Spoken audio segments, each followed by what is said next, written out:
الحمد لله رب العالمين والعاقبة المحمودة للمتقين ولا عدوان إلا على الظالمين والصلاة والسلام على المبعوث رحمة للعالمين أما بعد என்னருமை இஸ்லாமிய சகோதர உறவுகளே, அல்லாஹ்வின் சாந்தியும் சமாதானமும் உங்கள் அனைவரும் மீது உண்டாகட்டுமாக.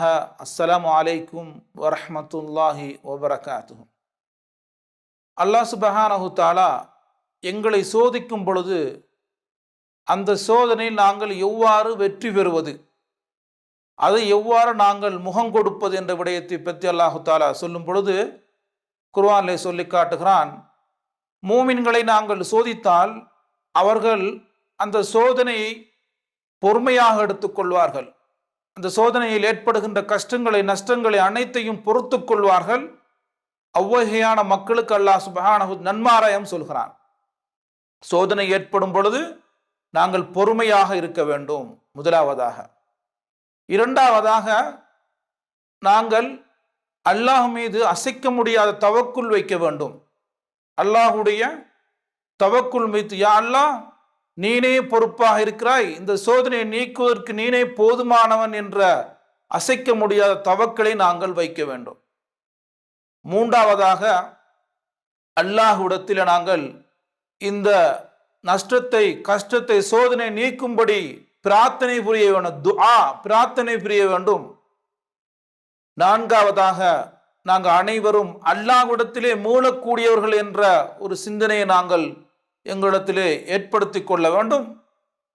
அடுத்ததாக, அல்லாஹுடைய கதா கதிரை, அல்லாஹ் எங்களை சோதித்திருக்கிறான், இது அல்லாஹுடைய ஏற்பாடு, அல்லாஹ் எங்களுக்கு இதன் மூலம் நல்ல விடயத்தை தருவான் என்று நாங்கள் அல்லாஹுடைய நியதியை கதா கதிரை நாங்கள் ஏற்றுக்கொள்ள வேண்டும் என்ற விடயத்தையும் அல்லாஹ் சுப்ஹானஹு தஆலா குர்ஆனிலே சொல்லி காட்டுகிறான். ஆகவே நாங்கள் எங்களுக்கு சோதனை ஏற்படும் பொழுது நாங்கள் என்ன செய்ய வேண்டும் சொன்னால் பொறுமையாக இருக்க வேண்டும். அல்லாஹு தஆலா அதை பற்றி குறிப்பிடும் பொழுது ஒபஷிரிஸ் ஸாபிரீன், பொறுமையாளர்களுக்கு நீங்கள் நன்மாராயங்குருன் அல்லாஹ் பொறுமையை பற்றி சொல்லி காட்டுகிறான். அல்லாஹு தஆலா இரண்டாவதாக, நாங்கள் அல்லாஹ் மீது தவக்குல் வைக்க வேண்டும்.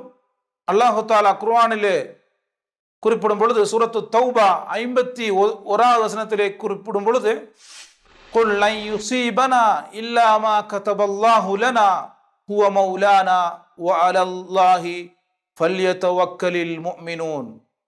எங்களுக்கு என்ன தீங்கு ஏற்பட்டாலும் அது அல்லாஹுடைய ஏற்பாடின்படி எங்களுக்கு நடக்கிறது, அது அல்லாஹு தஆலா தான் அதை எங்களுக்கு நிகழ்த்துகிறான், அவனை பொறுப்பாளன் என்று நாங்கள் ஏற்றுக்கொள்ள வேண்டும். அதன் மட்டுமில்லாமல் மூமின்கள் அல்லாஹ் மீது அசைக்க முடியாத தவக்குல் வைப்பார்கள் என்று அல்லாஹ் சுப்ஹானஹு தஆலா சொல்லி காட்டுகிறான்.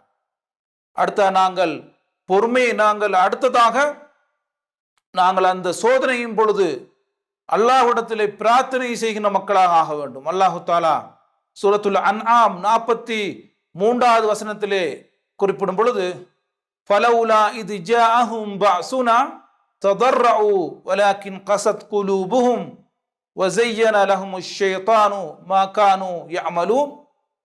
எங்களுடைய சோதனைகள் வேதனைகள் துன்பங்கள் அவருடைய அடைந்தால் அதன் மூலம் அல்லாஹ்விடத்திலே பணிந்து தன்னுடைய அடிமைத்தனத்தை உறுதிப்படுத்தி இஹ்லாஸோடு அல்லாஹ்விடத்திலே பணிந்து செல்வார்கள் என்று அல்லாஹு தஆலா மூமின்கள் ஃபித்னா ஏற்படும் பொழுது சோதனை ஏற்படும் பொழுது அல்லாஹ்விடத்திலே பிரார்த்தனை செய்வார்கள் என்று அல்லாஹ் சுப்ஹானஹு தஆலா சொல்லி காட்டுகிறான். அது மட்டுமல்லாமல் நாங்கள் அந்த சோதனையை நாங்கள் படிப்பினையாக எடுத்து நாங்கள் அல்லாஹ்வுக்கு அடிபணிந்த நன்மக்களாக நாங்கள் ஆகிக்கொள்ள வேண்டும் என்ற விடயத்தையும் அல்லாஹு தஆலா சொல்லி காட்டுகிறான். பொதுவாக அல்லாஹுடைய சோதனையின் போது நாங்கள் வெற்றி பெறுகின்ற ஒரு அமைப்பை பொறுத்தவரையில் நாங்கள் சோதனையின் போது முதலாவதாக பொறுமையாக இருக்க வேண்டும். இரண்டாவதாக நாங்கள் அல்லாஹுடைய கதா கதிரை ஏற்று அதன்படி நாங்கள் பொருந்திக் கொள்ள வேண்டும். மூன்றாவதாக அல்லாஹ் மீது தவக்குல் வைக்க வேண்டும். நான்காவதாக அல்லாஹ்விடத்திலே பிரார்த்தனை செய்ய வேண்டும். ஐந்தாவதாக அல்லாஹ்விடத்திலே நாங்கள் மீளக்கூடியவர்கள் என்ற ஒரு சிந்தனையை அசைக்க முடியாத ஒரு நம்பிக்கை எங்களுடைய உள்ளத்திலே வைத்துக் கொள்ள வேண்டும். இதன் மூலம் நாங்கள் சோதனையின் போது வெற்றி பெற்ற மக்களாக அல்லாஹு தஆலா எங்களை ஆக்கி அருள்வானாக. هذا ما عندي والعلم عند الله وآخر دعوانا أن الحمد لله رب العالمين. دعاة للهدى دنيا ودينا على منهاج خير المرسلين، وبالحسنى نشق سبيل رشد إلى جنات رب العالمين.